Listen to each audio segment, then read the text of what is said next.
The first step is to remove the coolant cap. Next, insert the Pro X tester tool and bung into the coolant reservoir, ensuring you get an airtight fit.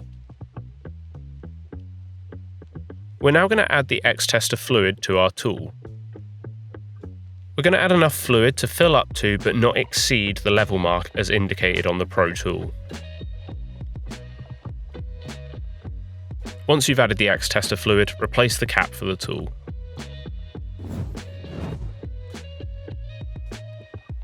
Now that the fluid and tool are in place, we want to start our engine, and while in neutral, we're going to gently rev the engine.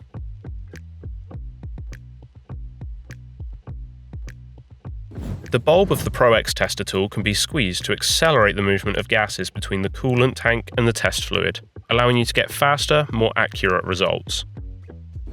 It's now time to check our results. If the fluid has remained blue, it indicates a healthy head gasket.